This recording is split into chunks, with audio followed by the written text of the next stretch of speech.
Welcome back to the Liz Wheeler Show. If you haven't subscribed to the show already, which I assume you have, right? You're tuning in on a daily basis now. Would you go and hit that subscribe button? Go to Spotify, go to Apple Podcasts, go to YouTube, go to Rumble, wherever it is that you like to watch or listen to podcasts. Click that subscribe button. Also, if you're on YouTube, click that bell and I'll notify you every time we have a new episode, a new interview, a new video for you. We have lots of new content over there all the time. And of course, on Rumble, that's the completely uncensored version of the show whenever we have to censor ourselves because YouTube's terms of service are insane. You can find the uncensored version on rumble.com/Liz Wheeler. Really appreciate that. Okay, the topic of today is a really obvious topic. There are not a lot of topics that we talk about on the show that give me a physical or emotional, like a visceral reaction anymore. I feel like I'm kind of desensitized to all the heavy topics that we talk about. Not that I don't care, I do. Certainly I do. You guys all know that. But there's not a lot of topics where I just feel sick to my stomach when I'm reading a news story. Usually I feel like I want to analyze this, I want to properly order this. Sometimes I feel a little bit angry or motivated, and I want to figure out a way to stop whatever it is, whether it's critical race theory, whether it's queer theory, whether it's DEI, whether it's ESG, all these different things. I want to figure out how to stop it. I want to get it over with. This story today, and I was telling my producer this right before we went on air, actually makes me sick to my stomach because if this can happen to President Trump, the Daily Mail just released an exclusive last night that said that Trump is going to be indicted by the Manhattan District Attorney Alvin Bragg. That indictment is probably going to happen today, Wednesday, although it's possible that it could happen Thursday because I guess they're expecting another witness sometime today.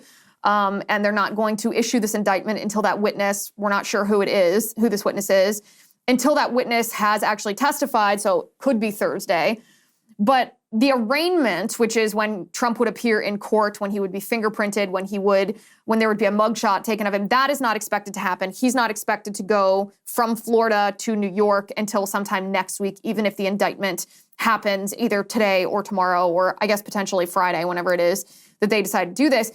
But I'm reading this article by the Daily Mail, and I want to read a little bit of it to you in just a second to break it down. But I actually got a visceral reaction to this. And I feel bad for Trump. This is completely unjust. It's completely wrong.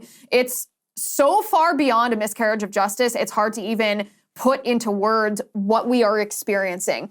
We are actually naive in the United States of America. We are so comfortable. We are so fortunate to have grown up in the freest, most prosperous nation the world has ever known in the history of the world since time immemorial, that we've lost the idea of what it might feel like, what it might smell like, what it might taste like to actually be oppressed.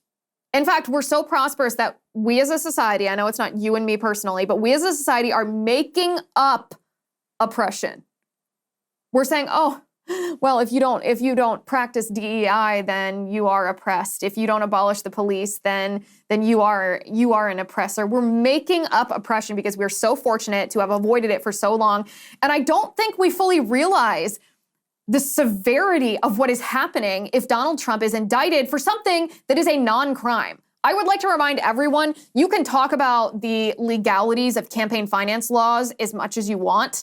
We know for a fact that the federal government analyzed President Trump's NDA, his non-disclosure agreement that he had with Stormy Daniels, his porn star, who originally issued this allegation that she'd had an affair with Trump. Trump, through his attorney, Michael Cohen, paid her off $130,000 to not talk about this anymore because, obvious reasons. Not only was he running a presidential campaign, he's a married man, and this porn star's alleging that he had an affair with her. He is a businessman with a public reputation. It's very damaging to have someone make these kind of allegations against you. There's no real way to prove whether it's true or false. And when you're in the public eye, you have a lot of enemies.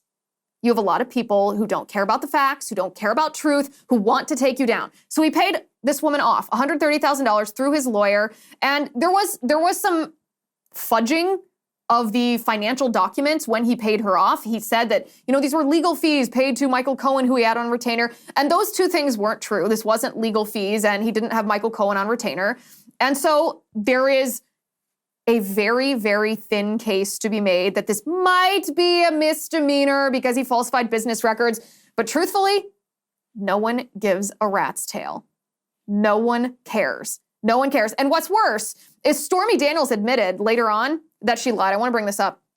Let me find this because I want to read this article headline. This is from CNBC in January. On January 18th of 2019, this is the headline from CNBC. Amid publicity tour, porn star Stormy Daniels denies having an affair with Trump. In her statement Tuesday, this is the article, Clifford, that's her real name. Clifford said she wasn't denying the affair because she was paid hush money, but rather, quote, because it never happened. Neither Cohen, Michael Cohen, nor Clifford, Stormy Daniels' real name, have addressed whether she was paid $130,000 and if so, why. A publicist didn't respond to questions about the statement on Tuesday. She was a liar. He paid her off because she was a nuisance, not because he did something immoral, which I suppose is neither here nor there in the legality of the thing, but I'm not sure that we understand how serious this is.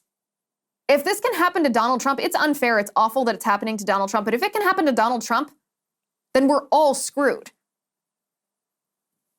And on that really depressing note, we're going to break this down entirely tonight because there are a couple of other things that the majority of Americans that we've grown complacent over, and it's time that we stop that. So stuff like this, turning our country into a banana republic, radical leftists like Alvin Bragg, this prosecutor that's funded by George Soros, who is a darling of the left right now. They love him because he's going after Orange Man bad. If we wait until this stuff actually manifests, that it happens, it's really hard to stop it.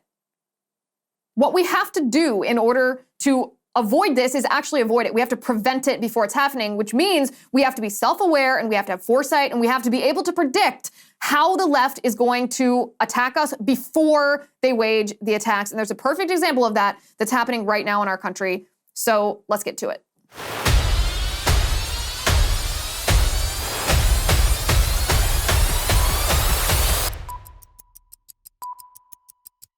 All right, guys, I like 4 Patriots, and I know you will too, because experts say that China, the Chinese Communist Party, is hoarding a massive amount of food. I'm talking 2/3 of the globe's corn reserves, over half of its rice, and over half of its wheat, which sounds insane, right? And when they're asked about it, the Chinese Communist Party just lies. In fact, one China expert says they, of course, will never admit to something like this. Well, yeah, no kidding.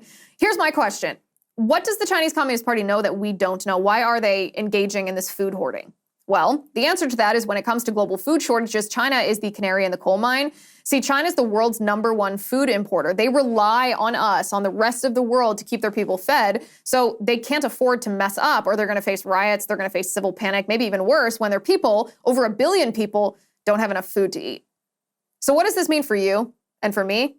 2 words, food shortages. That's why I highly recommend that you stock up on 4 Patriots survival food. Create your own stockpile. The food kits from 4 Patriots are compact. They stack easy. They're good for storage. They have different breakfasts, lunches, and dinners. And right now, I got you a great deal. You can get 10% off your first purchase of 4 Patriots survival food by using my promo code Liz at checkout. Just go to 4patriots.com, use promo code Liz to get 10% off your first purchase of 4 Patriots survival food. That's 4patriots.com, promo code Liz.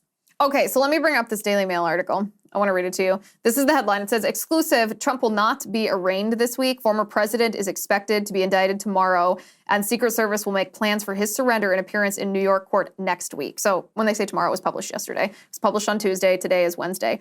This is what the article says. Donald Trump will likely be indicted on Wednesday, but won't appear before a judge in New York until next week, DailyMail.com has learned.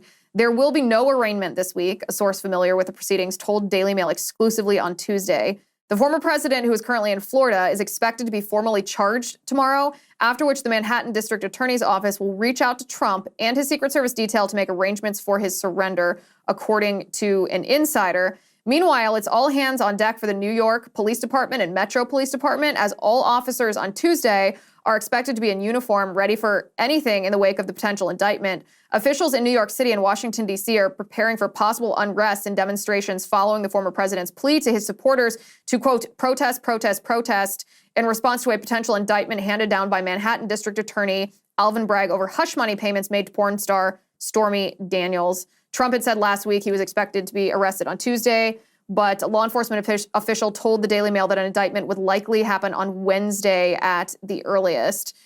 A couple of things. First of all, this idea that all of the New York Police Department and Metro Police officers this is like 36,000 officers, are all supposed to be in uniform to prepare for unrest. I don't understand these police officers. This is such an obvious miscarriage of justice. How can you possibly take part in this? How can you possibly be complicit with Banana Republic? We've used that term so much. I hate to use it again because it's almost lost its meaning. But this is something that happens in the Soviet Union. This is something that happens in a communist, Marxist dictatorship where a political opponent of the president is imprisoned, charged with fake charges, put through a kangaroo court just because it's the political opposition. This is the opposite of a democracy. It's the opposite of a republic. It's the opposite of the peaceful transfer of power. We should be fine in the United States of America if a president commits a very small crime and gets away with it. Not because it's right, not because it's moral, not because I'm advocating that presidents commit crimes, but because the peaceful transfer of power is so important. It is so important that we avoid even the perception of a current president politically or targeting his political opposition, that former presidents, even if they commit small crimes, should actually get away with them, because it's more important that we maintain the peaceful transfer of power. And this is not to say that Trump committed a crime. This is, by all standards, all ways that I've possibly looked at this is not a crime. This is not a crime. The very thinnest argument, and that's this, or I should say the strongest argument that is still extremely thin, would be the falsification of business records, and literally no one cares. No one cares. You're allowed to do NDAs in New York State. That's perfectly legal. This was not paid with campaign funds, so this was not a campaign finance violation. It would have actually been a campaign finance law violation had Trump used campaign funds to pay off an NDA for something that was related to an allegation in his personal life, especially an allegation of this nature where if it were true, he would have tried to cover it up based on his business reputation and the fact that he's married. Maybe he didn't want Melania to know about this. If it were true, Stormy Daniels later said it wasn't true. She, didn't return the money, but later said it wasn't true. Why aren't we talking about that? Isn't that some kind of fraud, some kind of business fraud here? This is not a crime. This is not justice. This is a banana republic. And any police officer who's taking part in this should be ashamed of themselves. Any police officer who would be complicit, any court employee, there should be a mass walkout. There should be a strike. These people should say, I refuse to take part in this. This is not something that we can simply leave to the criminal justice system, leave to our court system, trust the process. No, it's not something like that. Just like the January 6th stuff. Think about every person that was charged with crimes on January 6th when they didn't commit violent crimes. They're being held 2 years later in pretrial detention in the DC gulag for what? For vandalism? That sure was wrong, but they're not terrorists. They're not insurrectionists. This is the same kind of thing. This is political targeting. And by the way, this idea of political unrest, this better not happen. This better not happen. I understand that protest is a really important part of the fabric of our nation. I support the right to protest. I've taken part in protests. I'm a proponent of protests in general, but we have to call it like it is. The left has made it too dangerous to protest because they have simultaneously compromised the federal law enforcement apparatus in the United States of America. And so what happens when you turn out to protest is exactly what happened on January 6th. You are going to be January 6th if you take part in a protest. There's actually a protest that happened outside of the Manhattan Courthouse, and I want to bring this photo on the screen if we can. This was posted on Twitter by Ben Collins, who is a reporter at NBC News. And this is what he tweeted with the photo. This is actually quite funny. He said, "I'm at the pro-Trump protest put on by the New York Young Republicans Club. Not a joke. There are more reporters here than Trump supporters." And this was supposed to be the big one, meaning the big protest. He tweets again and says, "It's just a bunch of cameras taking a picture of a guy who's putting on a rat suit next to a guitar with the words 'Hang Fauci' on it." This was supposed to start a half an hour ago. he said the ratio of press to actual protesters at this pro-Trump rally in New York is probably 5-1, maybe more than that. He goes, one guy yelling F Trump, trying to rile people up. All the cameras just immediately wrap around him, including some known pro-Trump YouTube guys who really need this footage. The whole thing is very stupid. He goes, I've been to a zillion of these, and every time it's the same thing. Surround the one counter protest and make gristle for the right-wing content mind. So dumb. Anyway, it's completely dead here. So Ben Collins, as you can see, is coming at this from a left-wing bias. He's saying, oh, American right-wing media, especially new media, online media, are trying to make this about the counter-protesters, those that hate Trump. But really, what he's saying without saying, or he says this, but he doesn't make a point of it, is that this protest is dead. This protest is not violent. This protest is not going to be violent. This is not going to be civil unrest. And I cannot imagine attending one of these protests. I'm not going to sit here and tell you what to do, but I would not go to this. I would not set foot within a mile of a protest like this, because that ratio that he talks about, this being 5 reporters to 1 pro-Trump supporter, imagine the ratio of feds. There's probably all those quote-unquote pro-Trump supporters are feds. This thing is entirely infiltrated. This is a landmine just waiting for you to get anywhere near the blast radius, and you are going to be harmed by it. It's a trap. And by the way, here's the problem. If you are entrapped in a protest like this, who's going to defend you? Because we've seen now, after January 6th, the very, very few members of Congress who have defended the rights, the constitutional rights, or the supposed constitutional rights of the January 6th protesters who are in prison right now. President Trump didn't really say anything about them until, in their support at least, until he started running for president this election cycle. He hasn't paid the legal fees of any of these people who have been destroyed. Some of them have to use public defenders because they don't have the funds to pay for several years of private lawyers. The only person that I can think of who's really fighting for the January 6th defendants who are in prison is Julie Kelly, the wonderful journalist and reporter from American Greatness who has been more dedicated to uncovering the reality of what happened on January 6th and exposing the corruption of the legal system, the prosecutors and the judges that are handling these cases. She's been a bigger advocate for these people, and she's not even hired by them. She's just doing her job as a reporter and a journalist than anybody else that I can think of, in elected office or otherwise. That's wonderful, but that is not enough to risk your freedom. That is not enough to risk being thrown in a DC gulag. So here's the heart of the matter. Will Trump be indicted today?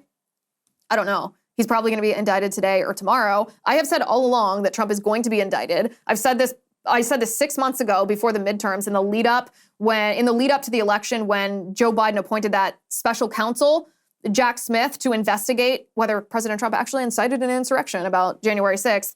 I said, yeah, they're going to arrest him, but they're not going to do it before the November elections because that would look really bad. It would rile up Trump supporters. Maybe they would lose some races in the midterms. They're going to do it after. Well, here we come. It's going to happen.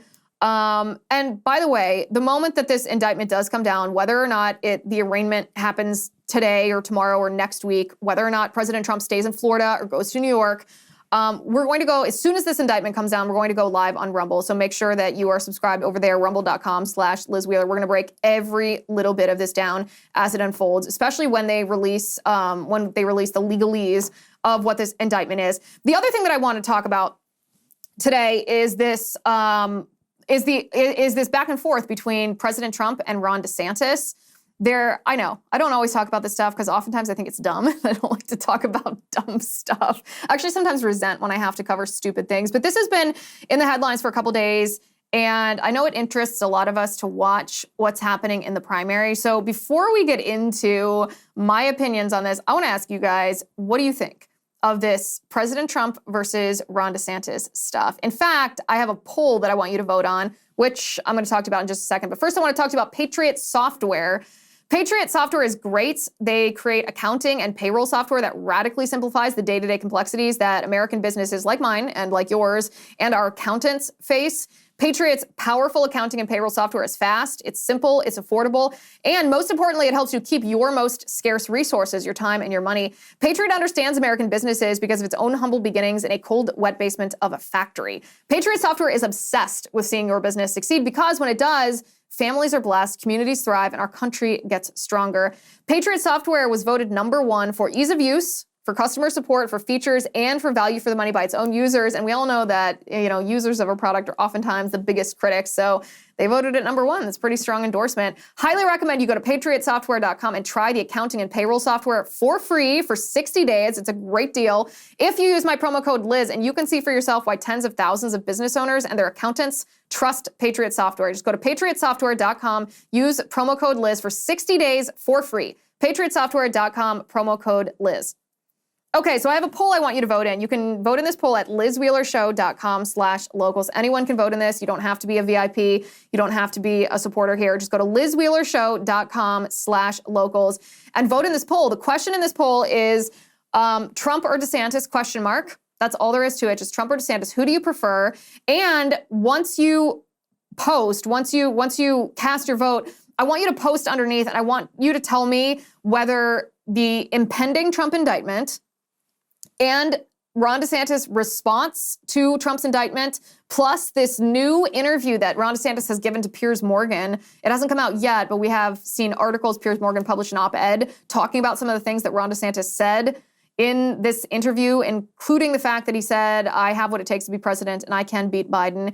And he talks a little bit about what makes him different than Trump. He said that he would have fired Fauci, that he handled COVID very differently, and that he would not be he would not administer the government with daily drama, which was obviously pretty obvious shot at how Trump had enormous turnover and a lot of ups and downs, daily drama. He said he would fill the government. DeSantis said he would fill the government with people who shared his agenda and shared the people's agenda, and he wouldn't bring people in with their own preconceived notions of what they wanted to accomplish in government. So I want to know what you think. Go to lizwheelershow.com/locals and vote in this poll, and then tell me whether this impending Trump indictment makes you more or less likely to vote for Trump, whether Ron DeSantis' response makes you more or less likely to support him. I want to know what you guys think of this. I do think it's a little bit early. This is just my personal opinion. I'll share with you what I think here. I think it's a little bit early for real primary stuff to be happening. We have a lot of things that Biden is doing in our country that are bad, and I don't want us to get caught up a year and a half in advance just in inter-party infighting. That's fine. I don't mind a contentious primary. I kind of enjoy it, honestly. I like watching it. It's like some people like to watch football. Some people like to watch MMA fighting. I like to watch politics. I like to watch the fighting. It's just as brutal, just as bloody, just as sporting, and sometimes not. Always entertaining. And I don't mind that. I think everyone that wants to should get into this primary. I don't think anyone's entitled to the nomination. I think that it's great. If all these people jump in, I plan to harshly criticize each and every one of you that jumps in, because that will make our nominee ultimately in 2024 for the Republican Party better and sharper and more able to beat Biden. That being said, I don't want to get caught up in every little he said, she said in this primary quite yet, because I want us to focus on Joe Biden. And I feel like if we get too involved in this primary now, that we're going to miss opportunities to make the 2024 election a referendum on everything that the left has done, everything that Biden is doing, and this Marxist ideology that's pervading our country. That being said, I do have a couple of comments that I will share with you about this Trump versus DeSantis thing.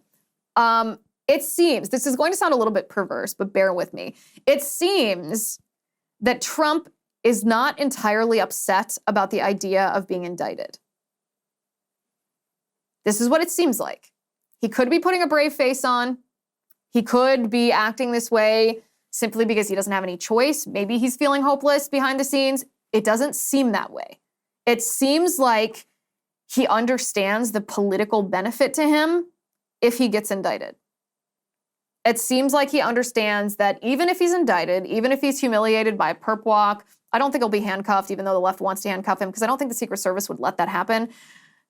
Even if he's convicted, which he probably would be just based on where this trial happens, not because it's a legitimate charge, but just because the jury would not actually be a jury of his peers. It would be a jury of his opposition, and they would convict him just because of who he is, because they hate him. Even if he gets convicted, he's not going to serve the rest of his life in prison. It probably would not be a significant prison sentence at all. And it seems like he understands the political benefit that this might have for him. I said on the show on Monday that I think if he is indicted, and especially if he's convicted, I think this guarantees him the nomination for Republican nominee, or guarantees him that spot as Republican nominee in 2024. I don't think this guarantees him the presidency. I know Elon Musk said that, and a lot of other people are saying, well, you've just about handed Trump the presidency if you indict him. I don't think that's true. I think the Republican base might rally behind him. I don't think that Democrats who've previously hated him would all of a sudden say, well, Alvin Bragg, a man we've never heard of in a Manhattan district attorney funded by George Soros, is abusing his power. Therefore, now I'm gonna vote for Trump after spending the last 8 years hating him. I don't think that's gonna happen. I don't think that's gonna happen. I think the left perversely wants Trump to be the nominee in 2024 because they think they can beat him again by hook and by crook. So as perverse as it might sound, it seems like Trump understands the political benefit to potentially being indicted or probably being indicted. He's also, the reason that I say this, the information that I've used to form this opinion is the fact that instead of talking about how this is a threat to our nation, because it is an abuse of the government's power against the citizen based on that citizen's politics, instead of talking about that, instead of saying, listen, if this can happen to me, it can happen to you guys. Because that's where I am, sitting right here at this desk, talking to you guys right now. The feeling that I have when I see the Trump indictment is, first of all, it's unjust. Second of all, it's a threat to our country because it perverts the rule of law. We aren't a nation of laws if this is what happens. We are a nation of elitists who get to target people based on their politics. And the third feeling I have is a feeling, just this like gross, visceral feeling that none of us are safe. None of us are safe. If this can happen to someone as powerful as Trump, who served as president of the United States, who has an unlimited war chest of not only money, but political capital because he has half the country that's behind him, if this can happen to him, it can happen to us. And there's no reason why it wouldn't happen to us if we happen to become a thorn in the side of the leftists who did this to Trump. That's how I'm coming from. And I don't see that reaction from President Trump right now. I see him using this instead to target DeSantis, he's trying to make this he's trying to make himself, in a sense, a victim, which he is, but it's never an appealing mantle to put around yourself, even if you are a true victim, to say, oh, I'm a victim, look at me. But instead, he's using this as a cudgel against DeSantis, saying, well, why aren't you being loyal enough? Why aren't you refusing to sign extradition papers? Even though anybody who looks at the law in Florida, the technicality of extradition doesn't mean that the governor of the state gets to decide or gets to deny extradition. It's a purely administrative task, at least as far as I understand. Anybody who's an attorney and who has a different opinion, you can write to me and you can prove to me if I'm incorrect, but I've analyzed this and I've had lawyers look at it, and it doesn't appear that there's anything that DeSantis could do. This is a purely administrative, like, did you file the proper form? It is not an analysis by DeSantis of whether the charges are fair, whether the district attorney is bringing this case properly. It's just, did you file the right, like, paperwork, whatever number, like 1234.B.8, like a government paperwork thing. And instead, Trump is using it to bash DeSantis, pretending that DeSantis has some power over this, but is willingly handing Trump over this district attorney. And this is what you call dirty politics, right? Trump has been making allegations against Ron DeSantis for the last month or two, most of which are completely without merit and kind of absurd on their face.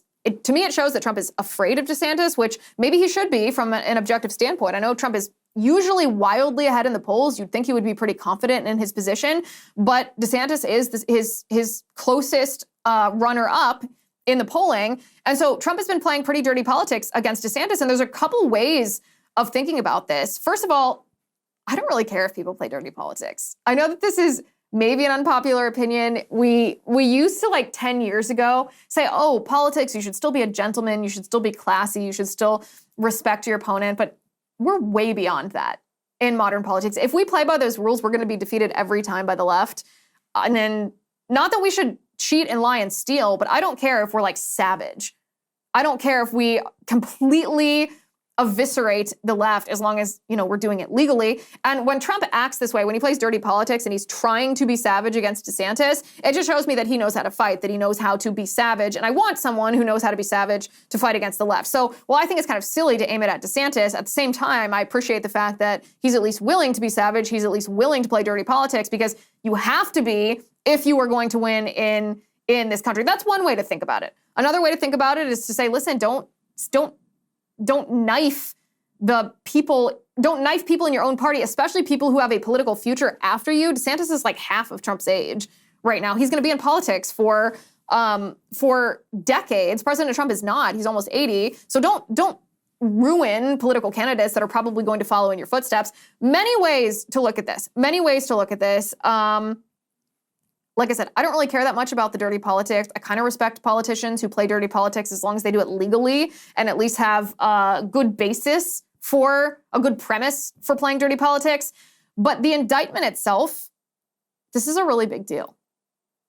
This is a really, really big deal. And it's not something that should be exploited the way that gun control activists exploit mass shootings. When there's a mass shooting and we're all heartsick over the loss of life because some maniac mass murdered innocent people, political activists who don't respect our Constitution and our Second Amendment and our fundamental human right to keep and bear arms, defend ourselves against tyrannical government, they try to exploit our sadness and sometimes our fear that this could happen to a member of our own families.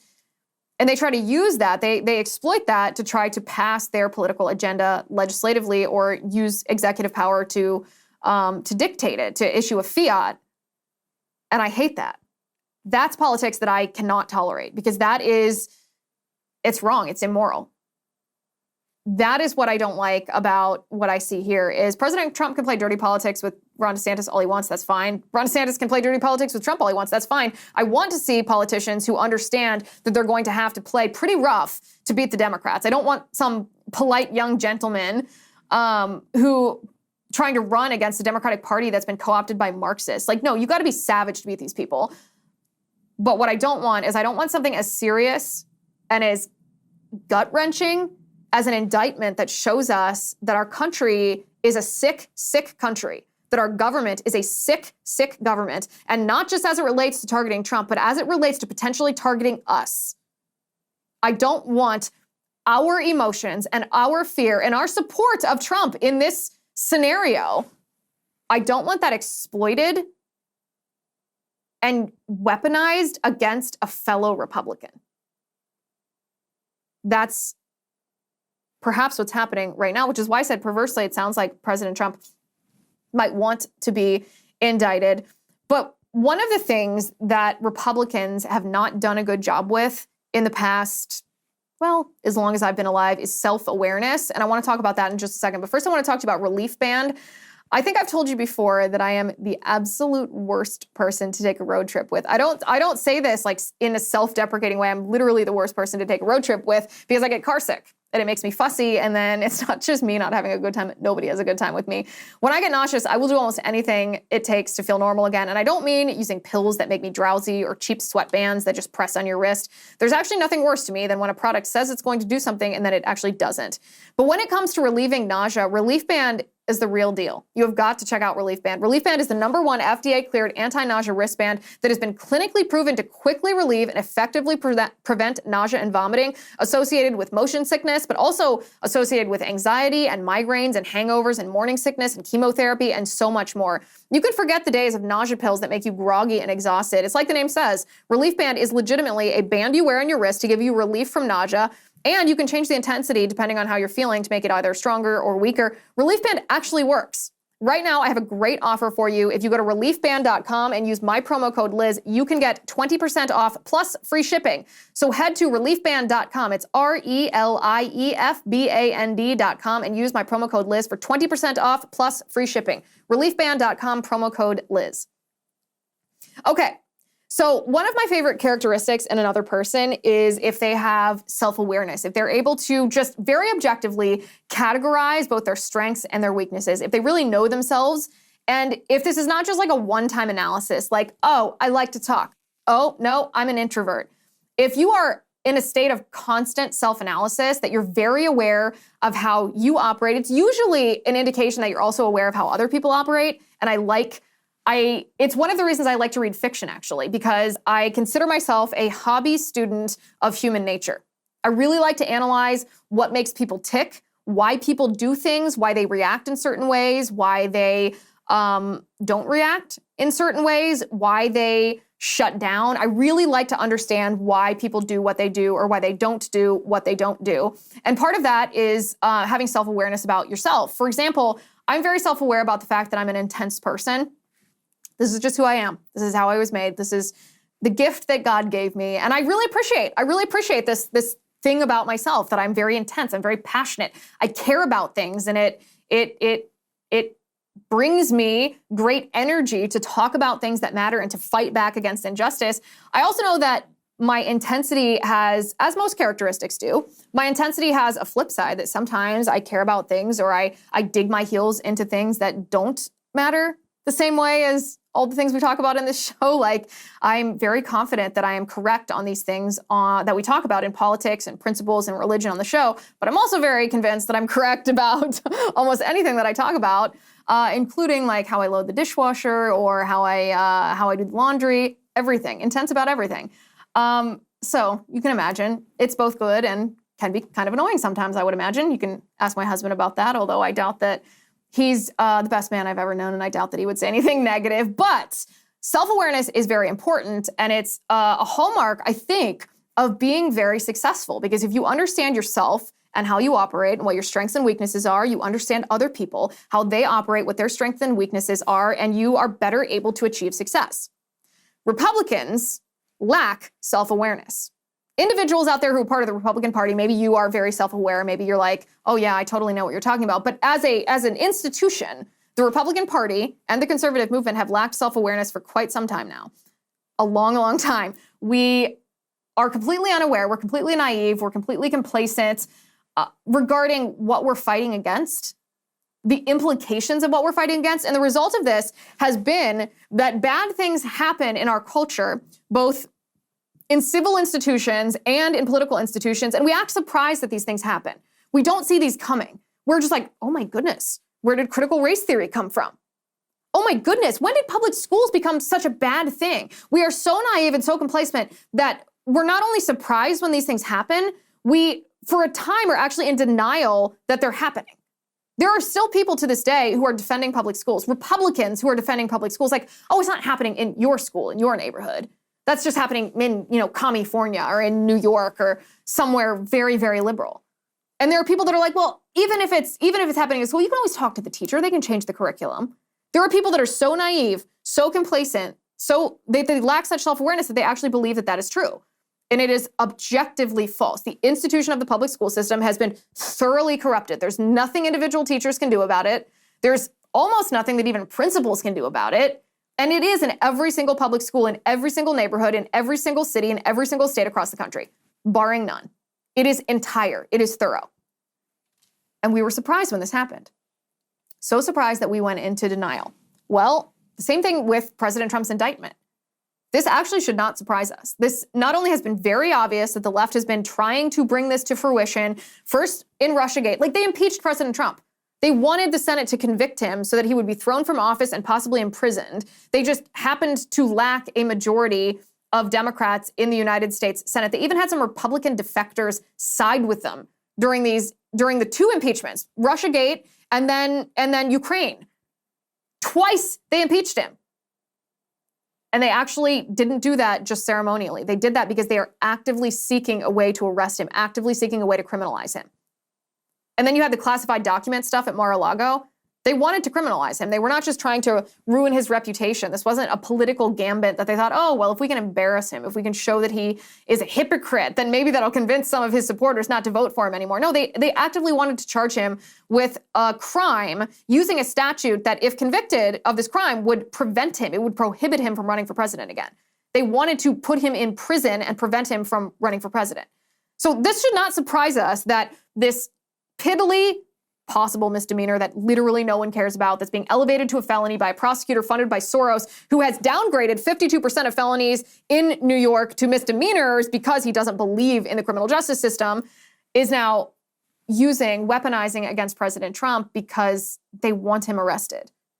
If we're surprised about this, if this shocks you, if you don't believe this is real, it's because as a party, we lack self-awareness. We lack the ability to analyze ourselves and analyze our opponents and what our opponents are motivated by, how our opponents operate, what they're willing to do, and what their ultimate goal is.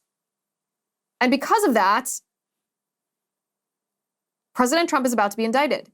And it's like we were talking about on yesterday, about the war in Ukraine and how the war in Ukraine is a travesty, and there's no real way to get out of it in a good way. Like, it's a lose-lose right now. Any option is less than ideal. And the reason for that is because we allowed the situation to happen in the first place. The way to prevent a lose-lose outcome is not to allow the situation to happen in the first place. And we could have prevented the situation in Ukraine from happening by, if Biden had taken a strong foreign policy stance, if he had actually used the power of the US economy to threaten Vladimir Putin in a way that Vladimir Putin believed, then Vladimir Putin wouldn't have invaded Ukraine, as he didn't during the Trump administration, because he knew that President Trump would never allow him to do that while allowing the Russian economy to survive. We could have avoided it, and we certainly should have. And now we're in a situation in Ukraine where it's like, well, what do? Now that all these people, these Ukrainians have died, do we just allow them to surrender? Do we give away some of Ukraine's sovereignty? Do we give away some of their territory? How do you broker a peace deal here? And all the options suck because we never should have gotten into this situation in the first place. That is because of a lack of self-awareness on the part of Republicans, not understanding what the Democrats want, that the Democrats want Ukraine to actually throw Putin and Xi Jinping from China together to unseat the United States as the world superpower. The same thing applies here. The same thing applies to the President Trump indictment. There are no good options now. This outcome is going to suck one way or the other. He's going to be indicted. He'll probably surrender himself because he's not going to be arrested. The Secret Service would never allow him to be hauled in. But we're going to have a mugshot of President Trump that's always going to be plastered on every TV, no matter what the topic is, no matter what the story is. This is going to be Trump's branding, is the mugshot that we're going to get of President Trump next week. Because we failed to have any self-awareness to prevent this from happening. I want to warn you about something that's about to happen in the United States. We're on the cusp of this. And if Republicans don't have self-awareness, this is going to be catastrophically destructive for our entire country, our nation, our entire country, our economy, our rights, us as individuals, and our families. And it's something that Joe Biden did this week. Joe Biden vetoed the first bill of his presidency. And I'm going to show you a video, but the bill itself was a bipartisan bill. It was actually passed by Congress, which means that both Republicans and Democrats had to vote for it, or else it was going to be dead on arrival. But both Republicans and Democrats did vote on it. This bill was intended to revoke a Department of Labor rule. So a rule that was written by unelected bureaucrats in Biden's administrative state and his Department of Labor that would allow fiduciaries, so financial managers who manage your retirement accounts, your retirement investments, would allow them to use ESG investing when managing your finances. This is unreal. If you use ESG, it means that in your investing, it means that you are not actually investing the money thinking that you're going to get the greatest financial return. You're investing this money in political causes, which is wildly unethical, and people would have no choice about this. This Department of Labor rule so infuriated the United States Congress, people of both parties, they passed this bill to revoke this rule, sent it to Biden's desk, and he vetoed it. And this is what he said when he vetoed it. I just signed this veto because the legislation passed by the Congress would put at risk the retirement savings of individuals across the country. They couldn't take into consideration investments that wouldn't be impacted by climate, impacted by overpaying executives, and that's why I decided to veto it. It makes sense to veto it. Okay, so everything that he said is obviously a lie there. In fact, I want to bring up that video was posted on his Twitter account. I'm going to bring up the tweet because the text he posted with his tweet was even more egregious than the words he said in that. He said, this is what he tweeted. He said, I just vetoed my first bill. This bill would risk your retirement savings by making it illegal to consider risk factors that mega House Republicans don't like. Your plan manager should be able to protect your hard-earned savings, whether Representative Marjorie Taylor Greene likes it or not. This is the biggest lie in a tweet that maybe has come from the Biden administration in his entire presidency, and that's saying a lot. ESG would cause your retirement savings to only go to companies that pay for abortions for their employees, or add a queerness agenda to children's programming, or sell transgender underwear for adolescents, or want to ban fossil fuels. That's what ESG is. ESG is all the radical leftist agenda items packaged in one metric system that companies are graded against. So a company, if they don't act in accordance with these DEI, if they don't have DEI initiatives, these anti-racist, these neo-Marxist initiatives in their workplace, then they don't score as high on this rating. And if your fiduciary is investing your retirement savings according to ESG standards, and they're only investing in these companies that are woke corporations, woke companies, versus investing in companies that are financially successful, that'll bring you the biggest return. Biden vetoed this. And let me tell you, we are on the cusp in this nation of ESG becoming something that we're not going to know how to get rid of once it has thoroughly taken hold. If Republicans lack the self-awareness to stop this before it fully comes to fruition, it's going to be the same thing as Ukraine. It's going to be the same thing as the Trump indictment. It's going to be the same thing as, oh, when did critical race theory show up in schools? I'm so surprised that our public school system has been so thoroughly compromised. It's going to be hard to undo it once it has happened if we don't have the self-awareness to stop it before it happens. What we're going to talk about on tomorrow's show is what our country will look like if ESG has taken hold.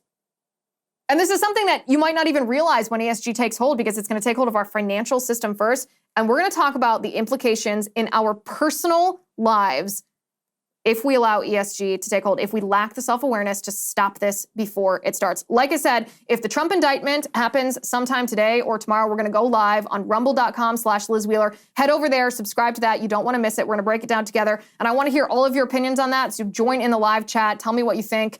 I want to hear everybody's analysis and opinion and prescription for how we fix this problem. Rumble.com/Liz Wheeler. Thank you for watching today. Thank you for listening. I'm Liz Wheeler. This is The Liz Wheeler Show.